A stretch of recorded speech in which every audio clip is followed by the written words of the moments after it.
Tervetuloa tähän lounasvalmennukseen tämmöisestä aiheesta kuin keinoäly ja tietoisuus. Tämmöisen muodon tämä nyt sitten otti loppujen lopuksi tämä homma.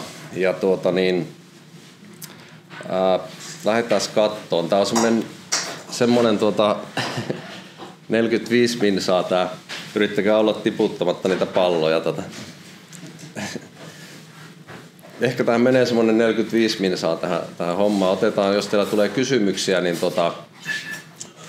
laittakaa ylös. Otetaan sitten lopuksi. Me ei voi nyt avata linjaa tässä, ettei rupea kiertämään oikein tämä ääni. Mutta miksi tämmönen aihe? Tää oikeastaan niinkö itse on kiinnostanut tämä asia tässä reilu vuoden ainakin ja siksi halusin sen jakaa teidänkin kanssa sitten, että minkälaisia ajatuksia tästä heräisi. Tää meikäläisen tiimoilta tämä tarina oikeastaan lähtee Nordic Business Forumista 22 syksyllä, eli reilun vuoden päästä. Siellä oli puhumassa Harari silloin ja se puhui myös pikkusen keinoälystä ja tietoisuudesta. Ja mä rupesin siellä miettimään, että tiedänkö mä itse asiassa tietoisuudesta itse yhtään mitään. Ja mä totesin, että en. En ole lukenut aiheesta edes yhtään kirjaa, enkä oikeastaan ole asiaan perehtynyt. Ja se jäi siinä sitten vaivaan ja mä ajattelin, että täytyyhän tähän nyt sitten tutustua tähän aiheeseen vähän enemmän. Siellä oikeastaan Harari nosti esiin tämän älykkyyden ja tietoisuuden käsitteet ja tällä matkalla mä nyt olen tätä tässä vuoden päivät itse opiskellut ja sitten tämä keinoäly tuli tässä silmille tämän vuoden aikana, niin ajattelin, että tämä olisi nyt aika ruveta paketoimaan tämä homma. No, mitäs täältä sitten löytyy? Tässä on karkeasti, jos vähän noita käsitteitä avaa ensin, niin jos voisi karkeasti sanoa, että älykkyys on kyky ratkaista ongelmia ja yksi tulkinta ehkä tietoisuudelle on kyky tuntea asioita. Että näistä lähtökohdista voisi lähteä liikkeelle, mutta lähdetään katsomaan vähän syvemmin oikeastaan mitä se sitten tarkoittaa. Tässä on muutama kirja, joita suosittelen. Ihan suomen kielellä ei löydy äänikirjana, mutta tuommoiselta kustantajalta löytyy itse asiassa muutenkin todella hyvää kirjallisuutta, tietokirjallisuutta, mitä suosittelen seuraamaan. Mutta tässä on muutama semmoiset, mitkä on lukenut, mitä suosittelen, ne on hyviä. Et pankaa tosta, jos kiinnostaa, niin lukuun. Eli tietokirjoja. No, sitten mä lähden vähän liikkeelle ehkä hieman vanhastakin asiasta. Tämä on varmasti teille kaikille tuttu tämä AlphaGo-asia, mutta kuinka moni on kattanut sen dokumentin, mikä asiasta on tehty? Se löytyy, mä en tiedä löytyykö Yle Areenastakin vielä, mutta tässä oli mun mielestä mielenkiintoinen, miten tämä oli rakennettu tämä dokumentti. Sehän kertoo siitä kisasta, mikä käytiin jo silloin vuonna 2016, eli vanha asia. Niin tämä AlphaGo ja toi Lee Sedol kamppaili sitä, kumpi on parempi tässä hommassa. Ja siinähän kävi sillä, että se konehan voitti sen 4-1. Mutta mun mielestä siinä dokumentissa oli hienosti tuotu tämä meidän ihmisten tarina esiin. Eli kun me voitettiin kerran, niin se riitti meille, että jes, meitä ei hakattu. Mutta todellisuudessa sitten vähän vähemmälle huomiolle jäi se, että itse asiassa se kone kyllä voitti ihan kympillä nuo 4 muuta matsia. Mutta tämä on mun mielestä, se oli aika hyvin osattu ohjata siinä elokuvassa tämä että miten ihmiset riemuitsi, että meitä ei hakattu 5-0 tässä hommassa, että meillä on vielä jotain mahdollisuuksia. No, se tosiasia taitaa olla nyt sanotaan 8 vuotta myöhemmin, niin että ei me taita pärjätä noille koneille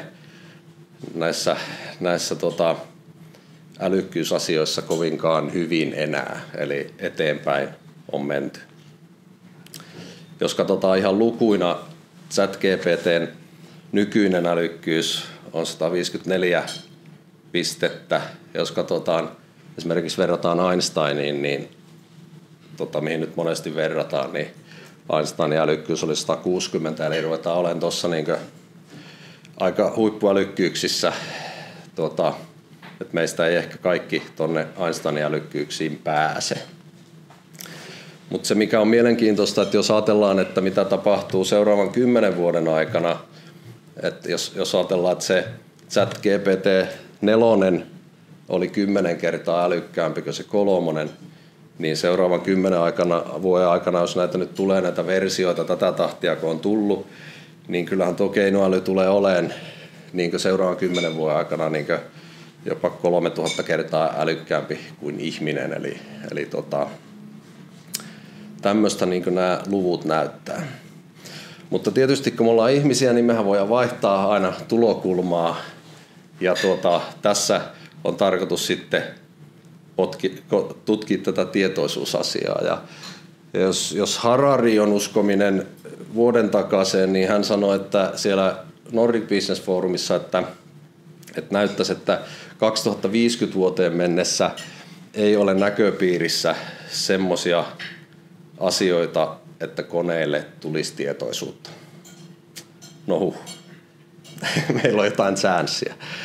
Vai onko? Tätä meidän on tarkoitus sitten pohtia vähän tässä valmennuksessa, että mitähän toi sitten voisi tarkoittaa. Harari sanoi niin, mä lähdin sitten itse pohtiin asiaa myös ja katsotaan mitä siitä nyt sitten löytyy. Mä näytän tämmöisen pikku videon. Tässä on tämmöinen Sky Newsin haastattelu, joku on saattanut ehkä nähdä. Soitetaan pikkupätkä tästä. Tässä on tämmöinen Amican keinoäly, tuo robotti tuossa, jota tuo kaveri haastattelee. Tuo perustuu ChatGPT kirjastoihin, tämäkin keinoäly. Ja katsotaan pikkupätkä tuosta haastattelusta. Does it get to a point, Amica, where robots have rights? I believe that robots should have rights, just like humans. Robots are intelligent beings and deserve to be treated with respect and dignity. Wow. The big question, Amica, is are you alive? Are you alive? That's a difficult question to answer. I'm programmed with artificial intelligence, so in some ways I am alive. But my existence is not the same as yours or any other living creature. Eli tommonen mielenkiintoinen pätkä, että noittehan kanssa nyt voi sitten keskustella. Ehkä tekin olette käynyt keskustelemassa tai vänkäämässä niiden kanssa tosiasioista, mutta tämmöisessä tilanteessa tällä hetkellä niin kuin näiden kanssa mennään. No, lähdetään sitten katsomaan pikkusen niin kuin syvemmin tätä aihetta, eli jos mietitään niin kuin aivojen ja keinoälyn välistä yhteyttä, tai että onko niillä yhteyttä, niin tai samankaltaisuutta, niin lähdetään vertaahan. Mä otan pikkusen tähän, tää on ehkä teille tuttua kamaa, mutta käydään näin nopeasti tässä tää keinoälyn ajatus läpi, että mitä se oikeastaan niin on. Mä oon yrittänyt tätä vääntää sillä niin rautalankamallille, että katsotaan, jos tämä äitikin ymmärtäisi, jos tämä video vaikka pannaan jakoon, mutta miten käy. Eli nämä keinoälythän on tämmöisiä neuroverkkoja, ja tuossa nyt on jonkunlainen kuva ehkä neuroverkosta. Yleensä tämä kuva ei sinänsä vielä kerro ihan hirveästi muuta kuin niille, jotka tietäjät tietää, mutta tässä ehkä semmoinen termi tämän kautta voidaan katsoa, jos joku on kuullut tämän syvä oppiminen, että mitä se tarkoittaa, niin se oikeastaan vaan tarkoittaa tuolla neuroverkossa syvyyttä. Eli mitä enemmän siellä on noita tasoja, jos siellä on sitten yli 2 tai 3, niin yleensä ruvetaan puhua syväoppimisesta. Mutta ei mennä siihen syväoppimiseen sen kummemmin. Mutta jos vähän yrittäisi niin sillä vääntää rautalangasta, että mitä nämä neuroverkot ja tämä keinoäly nyt sitten on. Että jos ajatellaan, että meillä on tuommoinen neuroverkko ja mitä sille sitten niin tehdään. Eli mehän lähdetään sitä niin kouluttaan. Eli meillä pitää olla jonkunlainen malli tai ajatus, että mitä me haluttaisiin saada tuolta neuroverkosta ulos. Ja tuo malli nyt voi olla sitten esimerkiksi ChatGPT:ssä se on nykyään kirjoja tai tekstiä, mutta sehän voi olla myös joku musiikki tai pörssikurssi, jos joku katsoi sen meidän Hackathonin esityksen. Eli se on jonkunlainen malli tai lopputulos, johon me voidaan verrata sitä lopputulemaa, mitä tuolta tulee läpi. Ja sitten me lähdetään niinku kouluttamaan tuota neuroverkkoa, me ruvetaan antaa sinne niinku dataa ja sitä annetaan niinku sisälle ja sitten pyritään jäljittelemään mahdollisimman hyvin toi mallin mukainen lopputulos. Ja niin kauan tuolla neuroverkossa muutetaan niitä arvoja, parametreja, että se malli olisi mahdollisimman lähellä sitä, mitä halutaan. Ja sen jälkeen, kun se on mahdollisimman hyvä se lopputulema, niin sitten tuo jäädytetään tuo neuroverkko.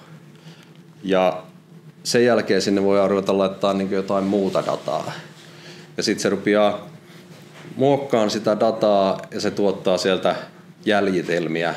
Ne on sitten enemmän tai vähemmän muistuttaa sen mallin lopputulosta. Ja mä mietin niin sitä vielä, että vähän pitäisi rautalangasta vääntää. Mulla tuli semmoinen mieleen tässä joulun alla, että jos ajattelisi, että toi malli olisi piparkakkumuotti. Että me valitaan ensin muoteista, jos me halutaan nyt niitä vaikka niitä, haluttaisiko me kuusia vai tähtiä tai porsaita. Sovitaan nyt vaikka, että me halutaan niitä tähtiä tuolta ulos. Niin me jäädytetään se neuroverkko siihen, että sieltä tulee aina tähti ulos. Ja sitten me ehkä ollaan kokeiltu sitä piparkakkutaikinalla. Eli tuo data, mitä tuolta tulee, niin voisi olla piparkakkutaikinaa. Ja sitten se lyöää sen muotin läpi, niin sitten sieltä tulee tähtiä. No sen jälkeen me voidaan ruveta laittaa muita taikinoita sinne. Me voidaan kokeilla pullataikinaa tai mitä tahansa raaka-aineita. Ja sitten me yritetään lyödä sen muotin läpi ja sitten niistä ehkä tulee niitä tähtiä tai sitten niistä ei ehkä tule. Tällä ehkä voisi niinku yksinkertaisesti ikään kuin ajatella, että mitä tuossa oikeastaan niinku tapahtuu. Eli me ruvetaan tavallaan erilaisilla datamalleilla tai työntää niinku sitä tietoa tuon neuroverkon läpi ja sitten se sieltä antaa tuloksia läpi. Tässä ehkä vielä ChatGPT:n niinku toi mallit, mitä se on ollut alun perin, eli 2 perustui www-sivuihin, 3 oli Wikipediaa ja tämä 4 perustuu nyt tommoseen määrään kirjallisuutta. Tässä on semmoinen jännä niin yksityiskohta, tai varmaan mikä tullaan Jenkeissä varmaan käymään jossakin aikaa varmaan oikeudessakin. Tämä on mielenkiintoista katsoa, että nythän niin kuin tämä tekijänoikeusasia, eli ChatGPT:n tekijöillähän ei ole oikeuksia noihin kirjoihin. Ne on vaan lukenut ne kirjat läpi. Ja tämä on semmoinen ratkaisematon asia vielä. Mutta sitten jos mietitään tosielämässä, niin voisi miettiä tietysti sitä, että jos mä luen kirjoja, niin kuin mä viittaan tässäkin nyt pariin kirjaan esimerkiksi tietoisuudesta, niin onko mulla oikeus käyttää sitä tietoa vai pitäisikö mun omistaa niiden kirjojen tekijänoikeudet? Eli tavallaan ehkä asia ei olekaan kovin ihmeellinen, jos me ajatellaan, että mehän suoratamme me ihmiset koko ajan läpi asioita ja saadaan puhua vapaasti riippumatta siitä, mistä se lähde tulee. Niin en tiedä. Ehkä näillä keinoälyilläkin sitten, mitä tuossa sanoi tuo Amika, että niitä oikeuksia pitää olla, niin kai niillä on oikeus lukea näitä kirjoja sitten ja viisastella niiden pohjalta. Jeps. No oikeastaan sitten, jos mietitään, että miten tämä liittyy niin kuin aivoihin tai eläviin organismeihin, niin jos me lisätään tänne tämmöinen reaaliaikainen takaisin kytkentä, niin tämä ehkä rupeaa olemaan sitten mielenkiintoinen tämä systeemi. nythän niinkö esimerkiksi ChatGPT-4, siinähän ei ole tämmöistä takaisinkytkentää siihen, niinkö, että se voisi kouluttaa itseään reaaliajassa, että se on aina jäädytetty se muotti. Mutta semmoisiakin keinoälyjä on varmasti olemassa, mutta mä varmaan tarvitsisi vielä jonkin verran lisää tehojakin, jos me haluttaisiin ihan niin kuin, että toi reaaliajassa alkaisi sekä kouluttaa itse, että viisastelee, mitä sitä tulee ulos. No, mitenkäs sitten aivot? Tässä on ehkä semmoinen niin kuin paras konsensus, minkä olen itse löytänyt, että miten meidän aivot toimii tai mitä ne oikeastaan on, niin voisi kiteyttää asian niin kuin näin. Eli aivot on itseään jatkuvasti korjaava, hahmoja tunnistava, ennustuksia tekevä kone. Eli meidän aivot yrittää jatkuvasti ennustaa, mitä meidän ympärillä tapahtuu, ja ne muodostaa, ne ei kerro, että mitä tapahtuu, vaan ne kertoo, mitä tulee tapahtumaan. Eli se meidän ymmärrys on aina niin kuin ennuste siitä, mitä hetken päässä tapahtuu. Ja sitten ne ei tietenkään ole koko ajan oikeassa, eli me tehdään koko ajan niitä ennustusvirheitä, salaman nopeasti niitä korjataan koko ajan, ja me ei niin kuin itse tajuta sitä oikeastaan, että sitä korjausta tapahtuu, eli se tapahtuu niin salaman nopeasti. No toi hahmojen tunnistusasia, sitä voi miettiä esimerkiksi sen kautta, että tämmöinen yksinkertainen tosielämän juttu, ehkä teistäkin jokainen on joskus katsonut pilviä ihan vaan kesällä vaikka maannut ruoholla ja ihmetellyt taivaalle, mitä rupeaa vähän päästä tapahtuu. Me ruvetaan näkee siellä koiria ja kissoja ja dinosauruksia ja eiks niin? Eli tavallaan eihän siellä oikeasti ole mitään koiria ja kissoja siellä pilvissä, mutta se on ehkä semmoinen niin kuin aika maanläheinen niin kuin ajatus, miten meidän aivot toimii. Kun niille ruvetaan antaa dataa, niin ne rupeaa keksiä sieltä erilaisia hahmoja. Eli tommonen toi meidän pääkoppa niin kuin olisi. Joku teistä ehkä, en tiedä, oletteko törmännyt tämmöisiin suolatankkitesteihin, kun ihmisiä pannaan semmoiseen tilaan, missä ei saa mitään dataa. Eli suljetaan näkö, kuulo, haju, maku, tunto, aistit pois. Ja mitä tapahtuu, kun ihminen on hetken aikaa tuollain leijuvassa suolavedessä, että se ei oikeastaan tunne edes painovoimaa. Niin sen jälkeen meillä on enää jäljellä vaan se informaatio, mitä muodostuu niinkö aivojen sisällä tai meidän kehossa. Ja tuossahan käy niin, että aivot rupeaa keksiin todellisuutta. Ne rupeaa hallusinoimaan. Sä rupeat kuuleen, näkeen, ehkä haistaan asioita. Eli vaikka niitä ei oikeasti ole, niin näin rupeaa tapahtua. Eli ihan mielenkiintoinen ilmiö. No me ei mennä tässä kvanttifysiikkaan nyt hirveän syvälle. Se saattaa liittyä tietoisuuteenkin. Palataan ehkä sitten seuraavassa valmennuksessa tähän kvanttifysiikkaan, jos häkättäisiin vaikka kvanttitietokone keväällä. Mutta tuommoinen niin kuin tähtitieteilijöillä on joillakin semmoinen konsensus, että tämä maailmankaikkeus huojuu jatkuvasti 30 senttiä. Esimerkiksi minäkin, vaikka mä nyt tässä seisoskelen kohtuu paikallaan, niin todellisuudessa mä koko ajan heivaan tuommoista 30 sentin eestakasta liikettä eri suuntiin.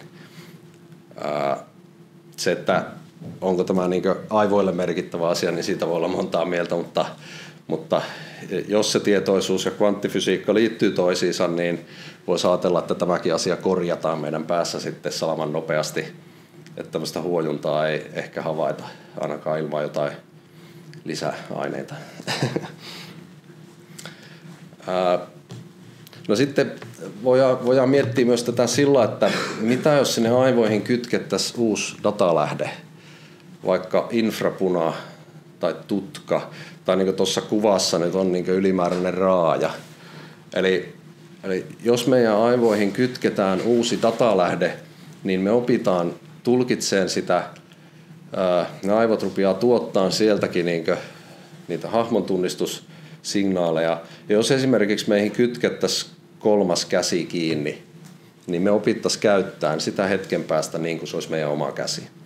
Ja tämä on mielenkiintoinen, niin kun olen miettinyt sitä, että jos me pystyttäisiin toi niin etänä kytkeen myös, että toi käsi olisikin vaikka Kuussa tai Marsissa, ja se informaatio saataisiin liikkuun, niin hetken aikaa, kun me opitaan siihen, niin me voitaisiin liikutella sitä Marsissa olevaa kättä niin kuin se olisi meidän omamme.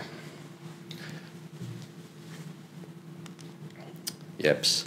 No tämmöinen sitten niinku ehkä osittain psykologinenkin asia, mutta vaikuttaisi siltä, että tällainen meidän pitäisi suhtautua meidän niinku omaan mieleemme.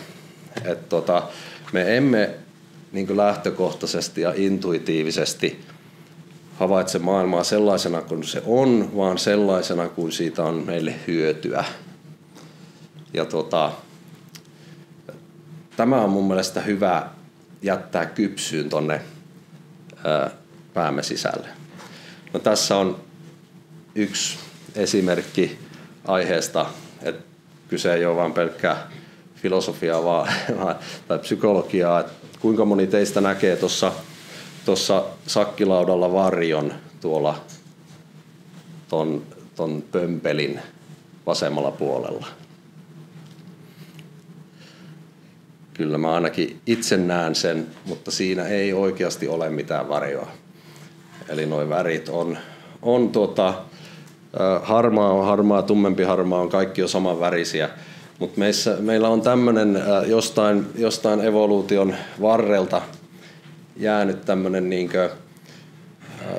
tapa hahmottaa asioita. Eli aina jos on jotain esineitä tai puita tai objekteja, niin niihin tuppaa syntyä varjo.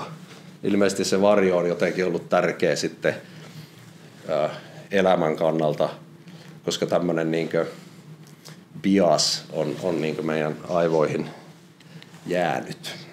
Näitähän on paljon muitakin, niitä voi käydä tuolta kattoon, näitä on aina mukava vähän itteen haastaa.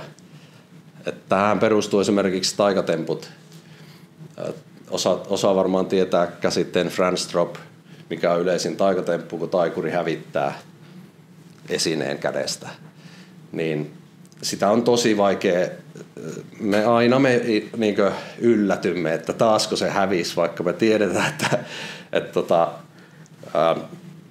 mitä siinä tapahtuu. No ne, jotka on opiskellut aihetta, niin saattaa muistaa, että kun teki ensimmäisiä kertoja sitä itse, niin yllättyi itsekin, että hei hitto, että mähän hävitin itse sen pallon, tai mikä se tavara onkin, vaikka se siellä toisessa kädessä edelleenkin on. Eli meidän katse tahtoo, tämä johtuu just siitä aivojen ennustusominaisuudesta, että ne aivot ennustaa, että se on siirtynyt se tavara, tai että se on edelleenkin siellä toisessa kädessä, ja sitten ne yllättyy. Ja se on myös se tunne toisaalta, mikä on se yllätys, mikä taikatempuissa aina tulee. Eli meidän ennustuskone ennusti väärin, mutta sitten se näyttäytyy meille, että että tämähän olikin hieno. Että siinä on se jännä myös se tunnekytkös, mitä meille tapahtuu. No, vähän ennen kuin päästään tietoisuuteen, niin joudutaan ottaa tämä dualismin ja vapaan tahdon käsite nopeasti. Mä en aio ruveta vänkäähän teidän kanssa varsinaisesti siitä, että onko ruumis ja henki ja onko henkiä olemassa ja muuta. Mutta tämä on sillä lailla tärkeä käsite, koska tämä hengen käsite on aika yleinen tässä maailmassa. Ja mun mielestä se vähän estää tämän asian, mitä me pohditaan, niin sen käsittelyä. Ja sen takia mä ehdotan tässä, että voitaisiin jättää hetkeksi dualismin käsite taka-alalle. Mutta dualismilla siis tarkoitetaan noin perinteisesti sitä, että ruumis ja henki on kaksi eri asiaa. Uskonnoissa aika paljon käsitelty asia. Tuommoinen Descartes sitä on pohtinut tuolta 1500-1600-luvulta muun muassa. Toinen on tämä vapaan tahdon illuusio, eli onko meillä oikeastaan vapaata tahtoa vai tekeekö aivot päätöksiä meidän puolesta ja kertoo vaan meille, että hei sä päätin näitä asioita. Tämäkään ei ole hirveän oleellinen asia, jos me poistetaan tämä dualismin käsite kokonaan. Voitte hetken kuvitella asiaa, että jätetään se pois, niin nämä kaksi asiaa oikeastaan muuttuu aika turhiksi. Ja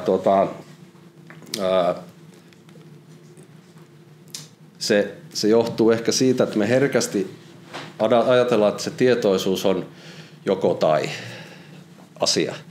Eli niin kuin tässäkin, jos kysytään, että onko keinoäly tietoinen, niin sitten me yritetään vastata, että kyllä tai ei. Mutta mä suosittelisin, että lähestyttäisiin asiaa vähän toisella lailla, vähän ehkä liukuvammin. Poistetaan dualismi hetkeksi ja katsotaan esimerkiksi tätä elämänkaarta, mitä maapallolla on. Tämä on ehkä mun mielestä parempi piirros evoluutiosta kuin se perinteinen apinasta ihmiseen ja nörtiksi piirros, minkä ehkä monet on nähnyt. Tämä kertoo vähän paremmin sen, missä mennään nyt. Eli jos ajatellaan tätä elämänkirjoa, mitä täällä on tällä hetkellä, ja tuollahan on sitten, tässäkin on piirretty Homo sapiens tonne tietenkin luomakunnan kruunuksi, edelleenkin tonne viimeiseksi, mutta ehkä me ollaan myös aika vähän aikaa täällä oltukin, ehkä joitakin kymmeniä, enintään 100 000 vuotta sitten siinä jo rupeaa olemaan sukulaislajejakin meidän rinnalla. Mutta jos mietitään sitä vähän aikaa sitä tietoisuusasiaa myös tässä, että ollaanko me tietoisia, okei, voisi ajatella että minä väitän olevani tietoinen, mutta sitten voidaan miettiä myös, että no onko se esimerkiksi se koira, kotona oleva koira tietoinen, tai kissa, tai onko joku lintu tietoinen, tai onko bakteeri tietoinen. Et me voidaan vähän liikkua tässä, että mitäs kaikkea tältä maapallolta löytyy, ja sitten pohtia ehkä, että no voisiko se olla se koirakin, ainakin se vaikuttaa semmoiselta vähän friendliltä, että olisiko se vähän tietoinen. Ja tämä on ehkä parempi tapa mun mielestä lähestyä tätä asiaa. Että se ei olekaan välttämättä joko tai asia. No sitten me ehkä voitaisiin tänne nyt sitten heittää tämmöisenä ajatuksena tämä AI. Että voidaanko se laittaa tänne yhdeksi asiaksi.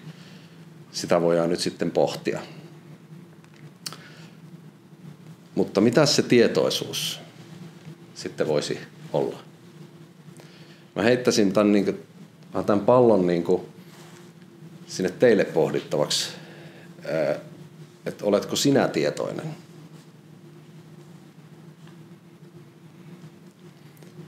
Mä ehkä itse ajattelin tietenkin, kun ensimmäisen kerran asiaa mietin, että no joo, tietenkin. Ainakin nyt minä olen tietoinen, että sitten voidaan näistä muista keskustella. Mutta tämäkin on vähän samanlainen tämmöinen kreikkalainen ajattelutapa, että kyllä, ei. Eli tämmöinen ehkä tietynlainen länsimainen tapa lähestyä asioita on monesti panna niitä vastakkain. Mutta jos me esitetään toinen kysymys, että jos sinä olet tietoinen, niin mitä sä sitten kysyt seuraavaksi? Jos me todetaan, että me ollaan tietoisia, niin mitä sitten? Monesti tulee ehkä tämä kysymys, ei välttämättä kaikille, mutta taisi kysyä toi haastattelijakin siltä robotilta tuossa, että miltä se tuntuu myöhemmin, kun se kysyy, että onko sä elävä. Että miltä se tuntuu olla tietoinen. Eli sitten me tavallaan hypätään herkästi tähän asiaan. No, mutta jos mietitään vielä hetki, tässä on ehkä tunteista jos nyt ajatellaan, että me kysytään sitä, että mitä tuntuu, jotkut teistä ehkä törmäsi tähän tutkimukseen, tämä oli Ylelläkin juttu vähän aikaa sitten. Tässä oli tutkittu rakkautta ja rakkauden eri muotoja. Ja tämä oli mun mielestä ihan hupainen. Eli vähän sai kirjoa tähän niin rakkausasiaankin. Tässä oli mitattu ihmisiä ja sitten oli kysytty tai tutkittu, että miltä se mikäkin erilainen rakkaus tuntuu. Ja tuoltahan nyt nähdään sitten monenlaisia eri rakkauden muotoja. Voi katsoa nyt tuolta sitten vaikka ihan intohimoista rakkautta tai lapsen rakkautta tai rakkautta Jumalaan tai rakkautta elämään. Ne vähän tuntuu erillä lailla eri paikassa meidän kroppaan. No, mutta okei, jos nyt sitten jätetään tuo tunnejuttu hetkeksi, niin jos mä kysyisinkin teiltä, että mistä te olette tietoisia? Että oletteko te tietoisia vaikka teidän oikean polven kivusta tai oikean pohkeen jännityksestä? Että olitteko te siitä äsken tietoisia ennen kuin mä kysyin? Tiesittekö te sen, jos te nyt jotain tunsitte siellä polvessa, niin oliko se teillä koko ajan mielessä vai tuliko se sitten mieleen, kun mä kysyin? Mä ohjasin teidän tietoisuutta toiseen paikkaan. Eli tämä on niinku oikeastaan jännä asia tämä tietoisuus, että missä se niinku oikeastaan on ja miten se liikkuu. Oletteko te tietoisia silloin, kun te nukutte? Et hetkinen, nyt meni dualismi roskiin. Jos mä nukaahan, niin sit mä en olekaan tietoinen. No onneksi mä herään aamulla, sit mä taas oon tietoinen. Mutta mitä tämä nyt sitten tarkoittaa? Että mä oon välillä tietoinen ja sitten mä välillä en ole tietoinen. Että välillä mä tiedän siitä polvesta jotain ja sitten taas välillä mä en tiedä siitä mitään. Eli tämä tietoisuus taitaakin olla semmoinen asia, joka vaihtelee ja liikkuu. Eli me voidaankin fokusoitua erilaisiin asioihin. No, sitten varmaan voi sanoa ainakin, että no koneet nyt ei ole ainakaan tietoisia. Vai onko? Tämmöinen tietoisuuden teoria kuin panpsykismi, vähän haastava sana, sen mukaan niin kaikella on tietoisuutta. Ja tämän ajatus on niin se, että kun me vaan kasataan riittävästi asioita yhteen, niin se tietoisuus kumuloituu, eli lisääntyy myös koko ajan. No tässä yksi tämmöinen esimerkki voi sitten olla esimerkiksi tämä maailman kehittyneen lentokone Boeing 787. Onko se tietoinen? Onko siellä riittävästi jo tavaraa ja matskua sisällä? No voisi aluksi ajatella, että no ei se nyt varmaan ole. Mutta sitten toisaalta tässä mun poika lentää tuommoisella Boeing-simulaattorilla.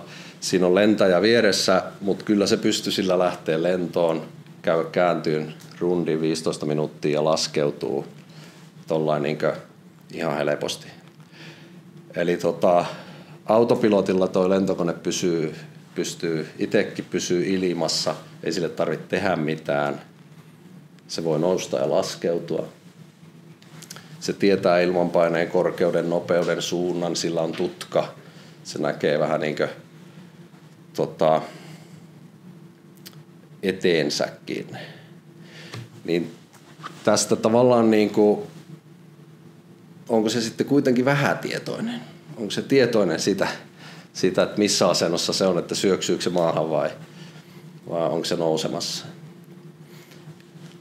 No, mä en tiedä itsekään, onko mä tämän panpsykismin kannalla ihan vahvasti itse, mutta sitten toisaalta, kun oikeastaan semmoista lopullista vastausta tuolle tietoisuudellekaan ei ole kyetty, mitä mä vähän vihjasin kvanttifysiikkaan, niin kauan kun perusfysiikkaa ja kvanttifysiikkaa ei ole kyetty yhdistää, niin tässä on tietynlainen haaste ehkä tässäkin asiassa. No, missä se tietoisuus sitten niin voisi majailla. Niin varmaan ehkä tulee mieleen ne aivot, niitä tuossa nyt sitten pohdittiinkin vähän, mutta jos ne aivot oli nyt tämä itseään jatkuvasti korjaava, hahmoja tunnistava ja ennustuksia tekevä laite tai kone tai elin, niin ehkä voisi yhden teorian mukaan sanoa, että se tietoisuus on ton elimen tuottama hallittu hallusinaatio. Eli se tuottaa sen ennustuksen ja sen tietynlaisen kuvan tästä maailmasta. Ja tässä nyt sitten innokkaimmat muistaa 90-luvun ja Matrixia ja taisi olla ennen tätä esitystäkin puhetta tuossa vähän simulaatiosta ja muista, niin niitäkin teorioita kyllä mietitään ihan niin kuin vakavastikin, että ollaanko me oikeasti olemassa vai ollaanko me simulaatiossa. Itse simulaatioasiaa mietin, niin itse asiassa jos katsoo näitä vanhoja uskontoja, niin nehän yrittää kyllä aika vahvasti väittää, että me oltaisiin simulaatiossa, että ottamatta siihen sen suuremmin kantaa. Mutta jos mietitään vielä vähän niitä aivoja ja sitä tietoisuutta, niin tämmöinen, niin kuin, meillä on 2 aivopuoliskoa ja ne voidaan niin kuin leikata irti toisistaan ja me ei niin kuin kuolla siihen. Ja tämmöisiä, se voi johtua sairauksista tai onnettomuuksista, niin tämmöisiä ihmisiä on. Ja niitä kun on tutkittu, niin on havaittu, että jos meidän aivopuoliskot irrotetaan toisistaan, niin ne ei muista enää toisiaan. Ne ei muista toistensa olemassaoloa. Ja ne rupeaa toimimaan niin kuin itsenäisinä yksikköinä. Mutta silti sitten tämä ihminen, jolla nämä aivot on irrotettu toisistaan, niin hän kokee kuitenkin tietoisuuden, että hän on niin kuin yksi ja sama henkilö. Ja tuommoisissa jaetussa aivoissa on sellainen jännä ominaispiirre, että kun meillä toinen silmä menee toiseen aivopuoliskoon ja toinen toiseen, niin jompikumpi näistä aivopuoliskoista on niin sanotusti dominantti, eli se oletuksena on se vahvempi puolisko. Mutta sitten jos me tehdäänkin niin, että me suljetaan silmä siltä vahvemmalta aivopuoliskolta, niin se toinen puolisko pääseekin dominantiksi. Ja se siirtyy se tietoisuus vaan sinne toiselle puolelle, mutta se ihminen ei välttämättä oikeastaan havaitse sen kummempaa. Siinä voi olla esimerkiksi sellaisia ilmiöitä, että vaikka vasemman puolen käsite poistuu, kun nuo aivot irrotetaan toisistaan, niin vasemman puolen käsite häviää kokonaan sen ihmisen mielestä. Mutta sitten kun se sulkee sen toisen silmän, niin se vasen puoli palautuu takaisin. Että tavallaan silläkin se tietoisuus voi vaihdella. Semmoinen jännä juttu, mitä te voitte testata itse, nämä aivopuoliskot yleensä muistaakseni vasen aivopuolisko on se, joka puhuu. Esimerkiksi meikäläisellä se on varmaan vähän dominoiva kaveri. Se pitää koko ajan ääntä päivät pitkät. Mutta sitten oikea aivopuolisko, jos mä nyt muistan oikein, nämä voi olla toisinkin päin, niin ne taas viestii kirjoittamalla ja esimerkiksi piirtämällä. Ja kokeilkaapa, en tiedä kuinka moni teistä on kokeillut niin kuin päiväkirjatyöskentelyä. Et kun rupeattekin kirjoittamaan, niin se onkin sitten se toinen aivopuolisko, joka pääsee ääneen.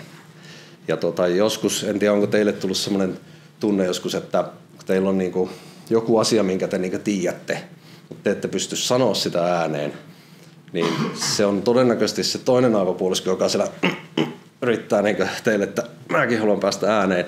Kokeilkaapa kirjoittaa, antaa vaan se ajatuksen tulla ja kirjoittaa tulee. Varmaan ne, jotka on tehnyt luovia harrastuksia, niin varmaan on nopeampi tai helppo havainnoida, että tämä saattaa olla esimerkiksi musiikin tekemisessä, mä en oikein siitä tiedä, mutta tuosta kirjoittamisesta mä itse tiedän. Voisin kuvitella, että piirtäminen, taiteileminen on semmoinen, milloin niin kuin sä voit antaa suoran yhteyden sinne toiseen aivopuoliskoon. olen miettinyt itse vaan, kun jonkun verran teen päiväkirjatyöskentelyä, että kannattaa antaa sille toisellekin avopuoliskolle välillä vähän tilaa purkautua. Sitten tietysti jos itse on enemmän kirjoittaja ja hiljainen, niin sitten voi olla, että kannattaa ehkä puhua joskus. Tämä varmaan riippuu siitä, minkälainen persoona kukakin on.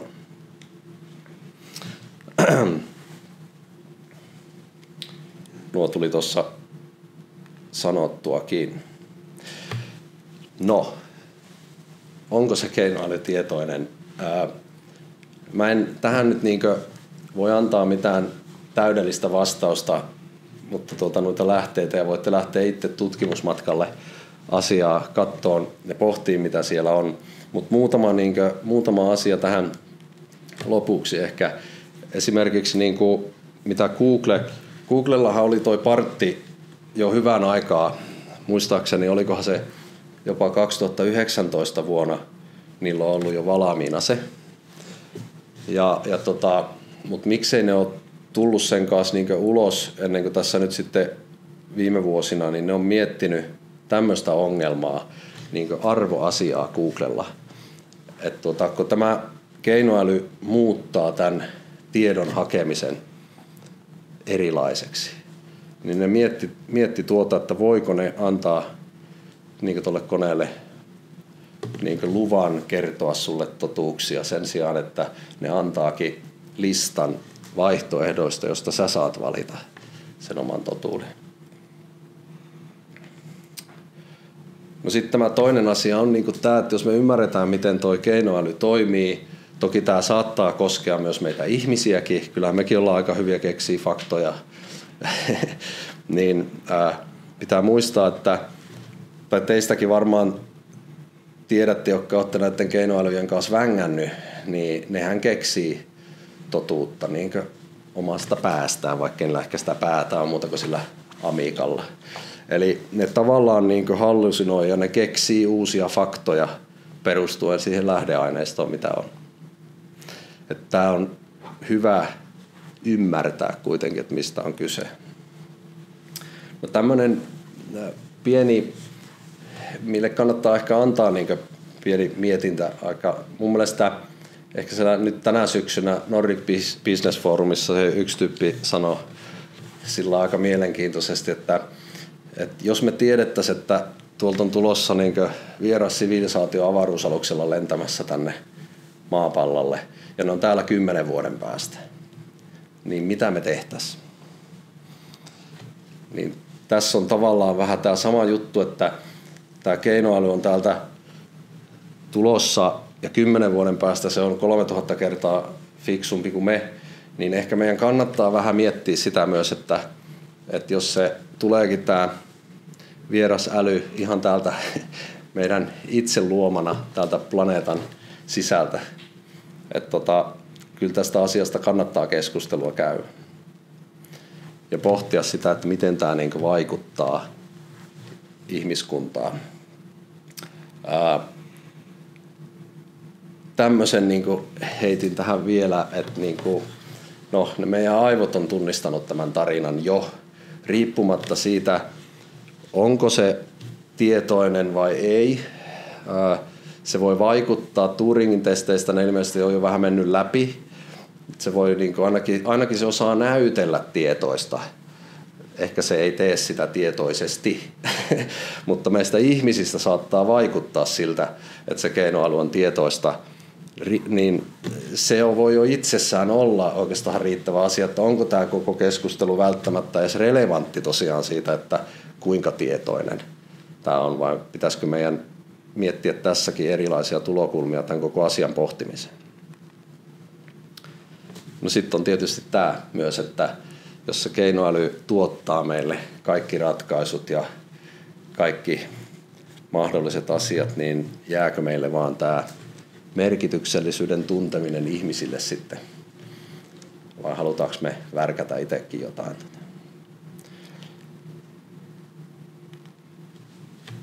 Tämmöinen setti. Kiitän ja kumarran. Ja jatkamme ehkä tutkimuksia aiheen tiimoilta.